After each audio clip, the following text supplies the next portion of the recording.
जब बम गिरते हैं तो सिर्फ इमारतें नहीं, उम्मीदें भी टूटती हैं। जब मिसाइलें गलत दिशा में जाती हैं तो सवाल केवल तकनीक का नहीं, इंसानियत का भी होता है। और जब राजनीति जाति गिनने से डरती है तो लोकतंत्र की जड़ें हिलती हैं। आज के हस्तक्षेप बुलेटिन में जंग, जनगणना और जनसरोकार सब कुछ है, तो आपको जानना चाहिए। आइए नजर डालते हैं दिन भर की बड़ी और अहम खबरों पर। दिन भर की बड़ी खबरों का बुलेटिन लेकर मैं हाजिर हूँ, अमलेंदु उपाध्याय। ईरान और इसराइल के बीच तनाव अपने चरम पर है। ताज़ा घटनाक्रम में ईरानी सशस्त्र बलों ने इसराइल के कब्जे वाले क्षेत्रों पर मिसाइल और ड्रोन हमलों की नई लहर शुरू की है। रिपोर्ट्स के अनुसार इसराइल का iron dome missile system hack हो गया, जिससे मिसाइलें गलत जगह पर जा गिरी। मोबाइल फुटेज और साइबर हमलों की घटनाओं ने संघर्ष को और गंभीर बना दिया है। ईरान के राष्ट्रपति मसूद पेजेशकियन ने सोमवार को अमेरिका को कड़ी चेतावनी दी कि यदि उसने इसराइल को नियंत्रण में नहीं रखा तो तेहरान और भी अधिक पीड़ादायक प्रतिक्रिया देगा। उन्होंने एक टिप्पणी ओमान के सुल्तान हैतम बिन तारिक के साथ एक टेलीफोन बातचीत के दौरान की। पेजेशकियन ने कहा कि अमेरिका की जवाबी क्षमताएं पहले ही सिद्ध हो चुकी हैं ईरान की जवाबी क्षमताएं पहले ही सिद्ध हो चुकी हैं, जब ईरानी बलों ने हाल ही में इजरायली हमलों के बाद तत्काल प्रभावी कार्रवाई की। ईरान के राष्ट्रपति ने आगाह किया, यदि इस तरह के उल्लंघन दोहराए जाते हैं तो ईरान की प्रतिक्रिया और भी कठोर होगी। राष्ट्रपति पेजेशकियन ने ओमान की मध्यस्थ भूमिका की सराहना करते हुए कहा कि मस्कट ने परमाणु वार्ताओं में पारदर्शिता और विश्वास निर्माण के प्रयासों में एक रचनात्मक भूमिका निभाई है। ईरान के राष्ट्रपति ने कहा कि इसराइल की हालिया आपराधिक कार्रवाइयां अमेरिका की सहमति के बिना संभव नहीं थीं, और अगर इसराइल की दुस्साहसी कार्रवाइयां जारी रहीं तो ईरान और भी अधिक सशक्त तरीके से जवाब देगा। उन्होंने दो टूक कहा, धमकी, जबरदस्ती और आक्रामकता की स्थिति में कोई वार्ता संभव नहीं है। ईरान की रक्षा का अधिकार अक्षुण्ण है। उधर इस्लामी गणराज्य ईरान के सार्वजनिक कूटनीति केंद्र के प्रमुख और विदेश मंत्रालय प्रवक्ता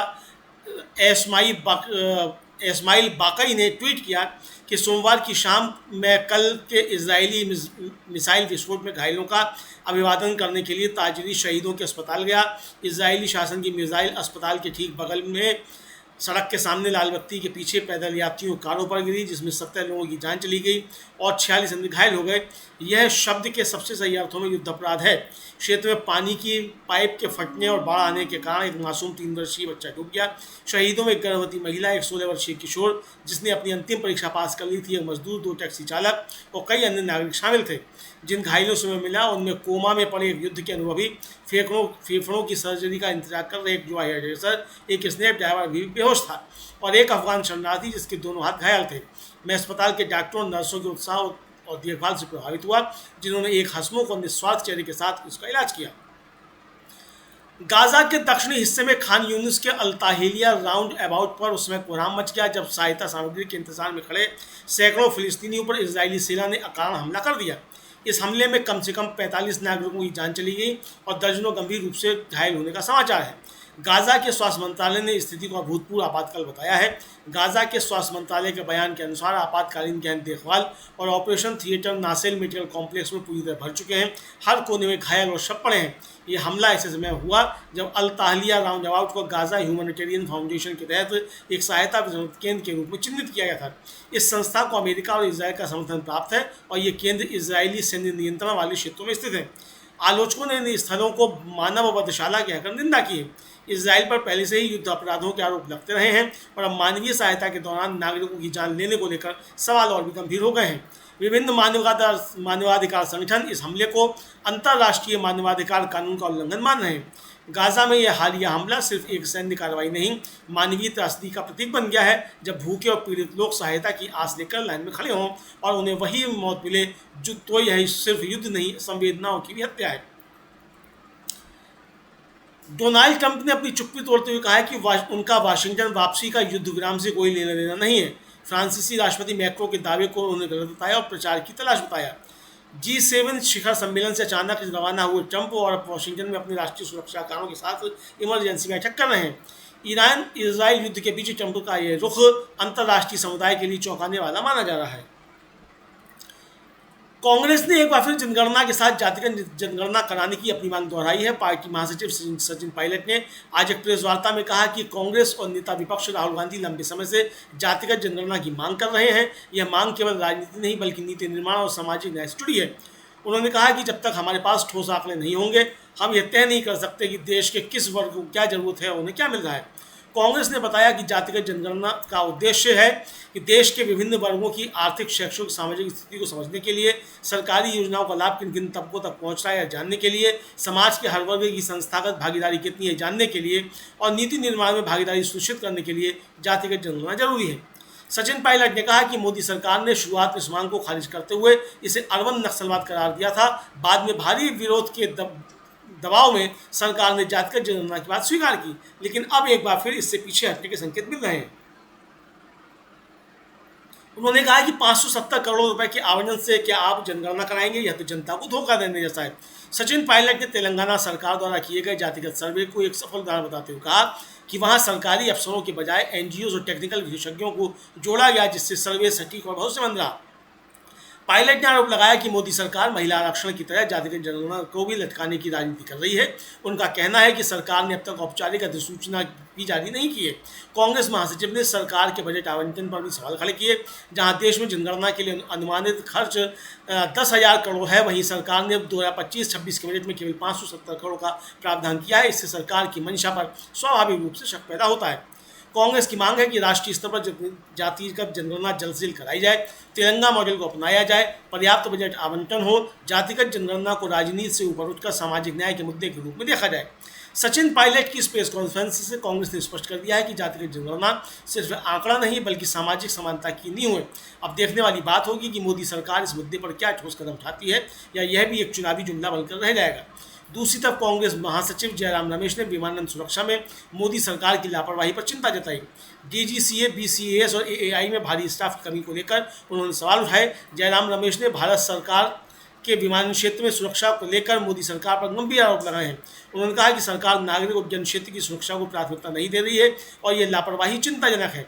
जयराम रमेश ने मीडिया रिपोर्ट्स का हवाला देते हुए बताया कि देश के 3 प्रमुख विमानन संस्थानों डीजीसीए, बीसीएएस और एएआई में भारी संख्या में पद रिक्त हैं, जिससे विमानन सुरक्षा, निरीक्षण और परिचालन कार्य प्रभावित हो रहे हैं।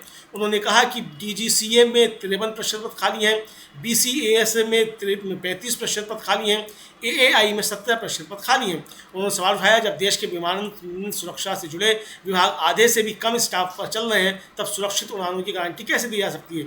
जयराम रमेश ने अहमदाबाद हवाई अड्डे पर हुई दुर्घटना का भी उल्लेख करते हुए कहा कि संसदीय समिति की रिपोर्ट के बावजूद अब तक कोई ठोस कार्रवाई नहीं की गई है। कांग्रेस ने सरकार से स्थिति पर स्पष्टीकरण और तत्काल ठोस कदम उठाने की मांग की है। ईरान और इसराइल के बीच 4 दिन से चल रहे संघर्ष के मद्देनजर भारत सरकार ने तेहरान में रह रहे अपने नागरिकों के लिए एक नई और सख्त एडवाइजरी जारी की है। पिछले 4 दिन से ईरान और इसराइल के बीच युद्ध जैसे हालात हैं। दोनों देशों की ओर से हवाई हमले हो रहे हैं, जिससे तेहरान में खासतौर पर गंभीर स्थिति बन चुकी है। मौजूदा परिस्थितियों को देखते हुए ही भारत ने अपने सभी नागरिकों को तेहरान से बाहर जाने की सलाह दी है। मंगलवार सुबह ईरान में भारतीय दूतावास ने एक्स पर 2 पोस्ट किए। पहले पोस्ट में लिखा, सभी भारतीय नागरिकों पीआईओ जो अपने स्वयं के संसाधनों का उपयोग करके तेहरान से बाहर जा सकते हैं, उन्हें शहर के बाहर किसी सुरक्षित स्थान पर जाने की सलाह दी जाती है। अपनी दूसरी पोस्ट में भारतीय दूतावास ने लिखा कि सभी भारतीय नागरिक जो तेहरान में हैं और दूतावास के संपर्क में नहीं हैं, उनसे अनुरोध है कि वे तुरंत तेहरान में भारतीय दूतावास से संपर्क करें और अपना स्थान कॉन्टैक्ट नंबर शेयर करें। इसके लिए भारतीय दूतावास ने अपनी तरफ से कुछ नंबर +989010144557 और 989128109115 और 989128109109 साझा किए हैं। इसके पहले ईरान और इजराइल में चल रहे घटनाक्रम के मद्देनजर भारत ने कंट्रोल रूम स्थापित किया। विदेश मंत्रालय ने एक प्रेस नोट में कहा कि ईरान और इजराइल में चल रहे घटनाक्रम को देखते हुए मंत्रालय में 24/7 नियंत्रण कक्ष स्थापित किया गया है। 1800118797 टोल फ्री और 911123012113 और 919968291988 व्हाट्सएप पर नागरिक संपर्क कर सकते हैं। भारत के अलावा अमेरिका ने भी लोगों से तेहरान को खाली करने को कहा है। अमेरिकी राष्ट्रपति डोनाल्ड ट्रंप ने सोशल मीडिया पर एक पोस्ट में लिखा, सभी को तुरंत तेहरान खाली कर देना चाहिए। ईरान को लताड़ते हुए ट्रंप ने कहा, ईरान को सौदे पर हस्ताक्षर करना चाहिए था जिस पर मैंने उन्हें हस्ताक्षर करने के लिए कहा था। ये कितने शर्म की बात है, लोग हताहत हो रहे हैं। सीधे शब्दों में कहें तो ईरान के पास परमाणु हथियार नहीं होना चाहिए, मैंने इसे बार बार कहा है। इसराइल और ईरान के बीच बनी युद्ध की स्थिति को देखते हुए भारत सरकार की ओर से जारी एडवाइजरी को कांग्रेस प्रवक्ता सुरेंद्र राजपूत ने दुर्भाग्यपूर्ण बताया है। उन्होंने कहा कि केंद्र सरकार को इस तरह की एडवाइजरी निकालने से बचना चाहिए था। राजपूत ने कहा, सरकार का कर्तव्य होना चाहिए कि वह मुश्किल में फंसे अपने नागरिकों को बचाने के लिए अपनी तरफ से हर संभव प्रयास करे, लेकिन जिस तरह की एडवाइजरी केंद्र सरकार की तरफ से जारी की गई है उसे किसी भी कीमत पर स्वीकार नहीं किया जा सकता है। उन्होंने भाजपा के उस दावे पर भी सवाल उठाया जिसमें कहा गया कि मोदी सरकार ने यूक्रेन में फंसे भारतीय छात्रों को सुरक्षित निकालने के लिए रूस और यूक्रेन का युद्ध रुकवा दिया था। राजपूत ने इतिहास याद दिलाते हुए वर्तमान हालात की बात की। बोले, अब ईरान के संबंध में जिस तरह की एडवाइजरी जारी की गई है वो दुर्भाग्यपूर्ण है। केंद्र सरकार को अपनी जिम्मेदारी से बचना नहीं चाहिए बल्कि उसका निर्वहन करना चाहिए। समाजवादी पार्टी के राष्ट्रीय अध्यक्ष अखिलेश यादव ने यूपी विधानसभा चुनाव 2027 और इंडिया गठबंधन को लेकर बड़ा बयान दिया है। अखिलेश यादव ने स्पष्ट कर दिया कि उनकी पार्टी इंडिया गठबंधन के साथ मिलकर चुनाव लड़ेगी। अखिलेश यादव ने पत्रकारों से बातचीत में कहा कि हमारी पार्टी 2027 का विधानसभा चुनाव इंडिया गठबंधन के साथ मिलकर लड़ेगी। आगामी पंचायत चुनाव के लिए भी पार्टी पूरी तरह से तैयार है। उन्होंने भाजपा पर आरोप लगाते हुए कहा कि इनका हर प्रयास सपा के वोट कम करने के लिए होता है, लेकिन जनता अब सच्चाई को समझ रही है। उन्होंने जातीय जनगणना को लेकर भाजपा पर कटाक्ष करते हुए कहा कि जो सरकार अब तक कोई काम ढंग से नहीं करवा सकी उससे जातीय जनगणना की उम्मीद कैसे की जा सकती है। उन्होंने कहा कि कई राजनीतिक दल जो कुछ दिन पहले स्वदेशी नारा देते थे, उन्होंने हमारे बाजार को विदेशियों से कब्जा करा दिया। बुनकर सौहार्द का ताना बुना भी बुनते रहते हैं, इसलिए हमारा मानना है कि आप अपनी समस्याएं और सुझाव दें जिसे मैनिफेस्टो में शामिल करेंगे। देश की दिग्गज विमान सेवा कंपनियों इंडिगो और एयर इंडिया ने मंगलवार को दिल्ली के यात्रियों के लिए ट्रैवल एडवाइजरी जारी की है। इसमें एयरलाइंस की ओर से यात्रियों को बारिश के कारण घर से निकलने से पहले फ्लाइट का स्टेटस चेक करने की सलाह दी गई है। इंडिगो की ओर से सोशल मीडिया प्लेटफॉर्म एक्स पर की गई पोस्ट में कहा गया कि दिल्ली में बारिश के कारण ट्रैफिक अक्सर धीमा हो जाता है। इस कारण से अगर आप एयरपोर्ट की ओर प्रस्थान कर रहे हैं तो हम सलाह देते हैं कि हमारे ऐप और वेबसाइट पर फ्लाइट का स्टेटस देखकर ही घर से निकलें। पोस्ट में आगे कहा गया कि हमारी टीमें 24 घंटे ऑपरेशन के स्थिर संचालन के लिए काम कर रही है। एयर इंडिया ने भी सोशल मीडिया प्लेटफॉर्म एक्स पर अपनी पोस्ट में कहा था कि दिल्ली में खराब मौसम की वजह से हमारी उड़ानों का संचालन प्रभावित हो रहा है और कुछ उड़ानें डाइवर्ट की जा रही हैं। कृपया एयरपोर्ट जाने से पहले अपनी उड़ान की स्थिति जांच लें। इससे पहले एक अन्य पोस्ट में एयर इंडिया ने ऐसी एडवाइजरी मुंबई के लिए जारी की थी। तो ये थी खबरें आज की।